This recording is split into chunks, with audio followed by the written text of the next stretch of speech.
Salam, adım Katerina. Men sizin rus tili mualliminiz. Hem bu videoda Ruski Suvenir 1 kitabın 11. sahifasından başlap 1-2 bölügündeki sapağı geçeceğiz. Şu sahipan çep tarafına произношение diyen bölük var. Hem edil B, P, V, R, J sesler aydılya olin. Türkmen dilinde de bar sesler. Siz için hiç ili mesele bolmalı mı diyen olur. Yönü menin durup geçesim gelen zatlar şutaydı parmağım bilen zordan yazdım. Rus dilinin ş harfini Misal üçün Türkmen elifbeyini yazacak olsanız birinin adını, familiyasını Türkmençe yazmalı olanına köplen şol ş qoşa ş bilen yazılayan eken. Ya da Rus dilinin ç harfini yazacak olsanız birinin adını ya da familiyasını Rusçadan Türkmen elifbeyine geçirenizde onu şu ç harfi t hem s harflar bilen geçirilir. Türkmen dilindeki adları tersine Rus dilinde yazacak olsanız onu şutaydaki misal üçün Cemal diyenim. D, J harflar C harfi derek gelgen. Rus dilinde C harfi bolmansın. Ya da Mehri diyenizde E harfi bizde bolmansın. Ya harfi var. Ma bilen çekimsiz bilen ya bile gelenine de me deyip aydılıyor. Почти şol harfın manisini beriyemini ya. Ya da şöhrat diyenizde ö bizde bolmansın, ömengde şem hiçtat yok olin, o deyip geçireyiz. Ya da ziyade deyip at var. Y bilen a sizde iki harf olin, Rus dilinde şonu y bilen a iki harflap oturman bir harf var onun için köp atlarda duş gelen misal için yazgül diyecek olanlarına y bilen a'dan başlayalar del yekece harf yettik şol ikisinin yerine birim n harfi derek Rus dilinde n hem g bile yazılıyor. Kevağıt şu g'da ayrılıyor. Dine ne yazılıyor? Dokument veriyene bağlı mıqadiyen. Bu Rusça aydılanını da Ruslar tarafından şol adlar okulanını da elbette Ruslara bunu aytmak kıyın olur. Birazcık ütködürler adlarınızı. Например, Cemal diyerler ya da Mehri, Şohrat, Ziyada, Mengli. Birazcık başqaçarak edip aydiyalar. Yani siz hemen bizim adlarımızı kelle giyeniz arasında şun için okey. Sağ tarafa geçsek, тут у вас новые слова. Новые слова olanı təzə sözler. Sözlerim kərlərə değişli. Bu edək kərlərin qurrumun edeli. Özünüz bilen tanıştırınızda, hem kəriniz aydınızda neyheli oluyor. Köpse size tanış yönü onu da tercüme edin. Hem aşağıdaki suratların sanlarını şutaydaki dört boşlukların içine koyup çıkalım. Misal üçün doktor diyemde ikinci surat bilen qavat geliyor olin. İkiligi şutayda koyuyan içine. Potom pilot diyemde suratı seyredeyin. 8. surat bilen dengeleyen eken doktor diyemde Lukman, vraç, pilot diyemde uçarın sürücüsü. Polyami. Ondan kapitan asıl toparın yolbaşçı futbolda da bolup biler. Yöne gelenine bu söz geminin yolbaşçısından, gemini alıp barayan adamdan geldi. Demek birinci san bilen dengeliyen. Futbolist, futbol oyuncusu demek ola hem 11. surat bilen qavat geliyor. Demek futbolist sözün çep tarafına 11 koyuyanız 4 boşluğun içinde. Turist, onu yalan bir kere olsa demin şu turist olurdum. Siyahatçı, fotograf, ikinci o hasta yo ünsverin. Suratçı 5. san. Model. Model. D. Divaydilya. İzinanem L. Dilinizi yukarı dişin arkasındaki ete degiye L diyenizi. Model. 4. san. Student. Talip. 9. Muzikant. Sazanda. Saz kuralında saz çalyan adam. 3. Jurnalist. Kalamgar deyip qow Türkmen sözü var olin. Okey, Türkmençe'de jurnalist diyeyin. Interview alya berde. 7. Hem aktrisa. Kino, teatrın oyuncusu. 6. san. Geçen sapaktaki кто это soruyu yadımıza düşüreli. Cevap vereli. Кто это deyip soramdı. Siz bul kapitan deyip cevap veriyiniz. Это kapitan. Yanınızda yeni bir Rus dilini öğrenen adam var olsa kaptalınızda. Misal için kolu öğrenen olsanız onu bir-birinizden gezekleşip sorap bilirsiniz. Birini soraya cevap veriyor. Son innikide ol önkü cevap verene soru veriyor. Önkü soru verenem cevap veriyor. Yerinizi çalışıyorsunuz. İşeydi bir-birinizden gezekleşip sorasanız has qowy praktika olur. Toparda okudumda hemmesini ikiden bölyenini bir vada barsını gürlediyen. Hemmesini den gürlemene mümkünçülük olur yani. Belki muallimlerden görüyen bar olsa bu videoları peydalanıp bilirsiniz maslahatımda. Кто это? Это доктор. 3. de. Кто это?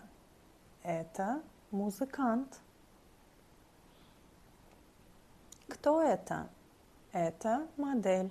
Hem şey edip devam ediyiniz. Birim yadınıza düşen geçenki videoda Вы Мария deyip soraptık, cevapta da Да, я Мария, нет, я не Мария deymeni öğrendik. Futbolisti tapyançak sorali. Bu futbolist mi? Yok, bu futbolist değil. Mesela için bu doktor deyip cevap verelim. Onun bir yadımıza salalı.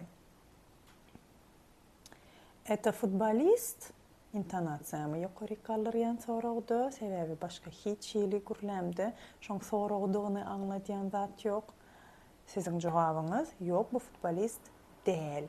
Değil sözünü futbolistin önüne geçiriyiniz. Нет, это не futbolist. Hem bunun nemediğini izinden getiriyiniz. Это kapitan. İkinci de sorayım. Это futbolist? Нет, это не futbolist. Это доктор diyersiniz. Hem şeyde soru verip, cevap verip praktika edin. En sonunda futboliste yetiyençeniz. Это futbolist deyip 11'de sorasam sizin Da, это futbolist deyip cevap verirsiniz. İndik sahipa geçsem 12. Şutayda bir teze gramatika var. Seyredin. On diyemde ol erkek kişi demek. Ana diyemde ol deyip ayal maşgala diyen. Türkmen dilinde ikisem ol, Rus dilinde ikisi birazcık ütköye. Hem şol kärlerde yani aktrisa dedik, ayal maşgala doğurda suratta, yani erkek kişi aktör değil ya. Erkeklere, ayallara kevağıt başka sözler ulanılaya. Ya da biraz acık koşulması ütketbilir. Misal için aktör это он, erkek kişi, erkek kino oyuncusu. Aktrisa olsa ayal maşgala это она, ayal kino oyuncusu oluyor. Jurnalist diyemde erkek kişi değil ya. Jurnalist ka diyemde izinden ka koşumda ayal maşgala değil ya. On jurnalist, ana jurnalistka. Hem şondan aşağıda da şol ka qoşulup gidýär. On student, ana studentka. On turist, ana da turistka. Ýöne mene kän işdeme ony. On sportsmen, ana sportsmenka. Sportsmenka türgen nämek. On tenisist, ana tenisistka. Tenis oyunçusu iksem. Ýadyňyzdamy rus diliniň atlary bilen dolu atlar gözüňizde tutamyzda. Aýallaryň atlary a ýa-da ýa bilen gutorýa diýdik. Erkekleriň atlary bolsa çekimsize gutorýa diýipdik. Şutaýda da kärleri gözüňizde tutsagam aktyor çekimsize gutorýa, jurnalist çekimsize gutorýa, student, turist, sportsmen, tenisist hemmesiniň soňunda çekimsiz. Aýallaryň kärlerinde hemmesiniň soňunda a. Hem daja on diýemizde goşulmasy ýok, çekimsiz bilen gutorýa. Ana diýemizde bolin a harply goşulmasy bar. Ola çekimsiz gutorýa, bulam a harpy gutorýa. Soňum göz ýetirersiňiz, erkeklere degişli zatlaryň hemmesi diýen ýaly çekimsizlere gutorar. Aýallara degişli zatlaryň hemmesiniň diýen ýaly goşulmasy a ýa-da ýa bolar. Iň soňky harpy. Kärler bolin öňler diňe erkeklere mahsus bolan soň binememi diňe bir görnüşde gelýär, köplenjem çekimsize gutorup gelýär. Hem inni aýallarym ol kärlere girişen soň hem erkeklere hem aýallara şol bir söz aýdylýar. Mysal üçin doktor diýemizde on doktor i ana тоже doktor. Aýal Lukman üçin aýratyn sözi ýok rus dilinde. İkisine de deň doktor diýilýär. Şoň üçin şu sözler şutaýda aýratyn dur hem ortada dur. Belli bir çep tarapdaky ýa-da sag tarapdaky sözlere biriktirilmedip aýratyn ortada duran soň düşünürsiňiz mikäňiz diýen hem erkeklere hem aýallara şol bir sözler ulanylýar. Prezident ýurduň baş tutany erkek bolsun, aýal bolsun, ikisine de deň prezident diýilýär. Direktor, müdir, erkek şem direktor, aýal maşgalada direktor. Sekretar, katip, on sekretar i ana тоже sekretar. Menedjer, dolandırıcı diýip alyp bileriz. On menedjer i ana тоже menedjer. Kapitan, bilýän sözüňiz, on kapitan i ana тоже kapitan. Pilot, on pilot i ana тоже pilot. Fotograf, on fotograf i ana тоже fotograf. Модель, он модель и она тоже модель. İkisine de deň aýdylýar bular. Teper aşağıny gönükmesi we edip göreliň. Viktor diýip berdiler, biriniň adyny turist diýip berdiler, şonuň kärini. Viktor r soňky harpyndan şoň erkekdigini düşünýäs. Bu Viktor diýäs, ol turist diýäs. Ol diýemizde de şutaýdaky erkege on, aýal maşgala bolsa ana diýilýänini ýadyňyzda saklaň. Это Виктор, bu Viktor, on turist, ol turist diýdiňiz bolýar. Hem hersiň aşagyny ýazmak üçin ýer goýulan. Bu Vladimir, ol prezident diýmek üçin näme diýäňiz? Bu это diýip ýazarsyňyz, Vladimir diýip adyny göçürersiňiz şutaýyk, men göçürüp oturmaýyn. Soňam ol prezident diýmek üçin Vladimir r bilen gutorýa, erkek kişidir diýäňiz. Sebebi prezident hem aýaly hem erkege degişli bolup biler, adyndan tanaýmasaňyz. Erkegiň gürrüňi gidýän bolsa, onda on diýeriz. Ol diýmek üçin. On prezident.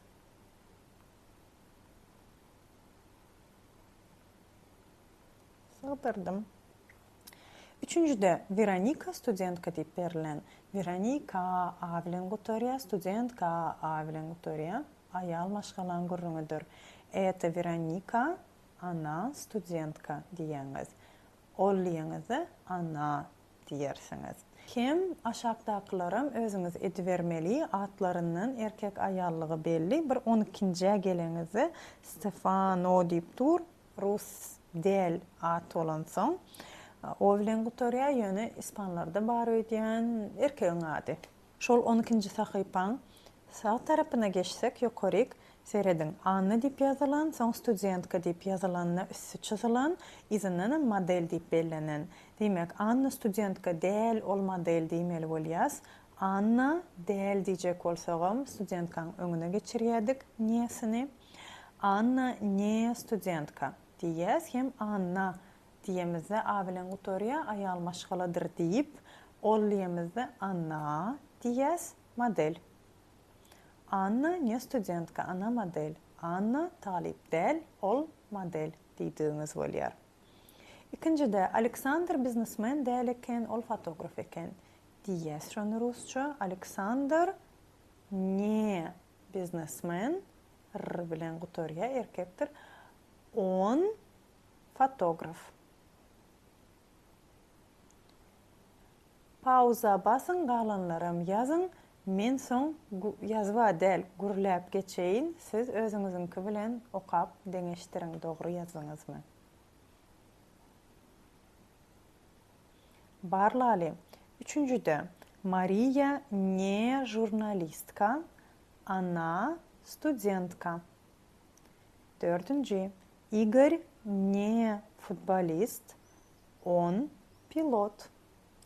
Beşinci Mark ne jurnalist, on doktor. Altıncı Olivia ne model, ana aktrisa.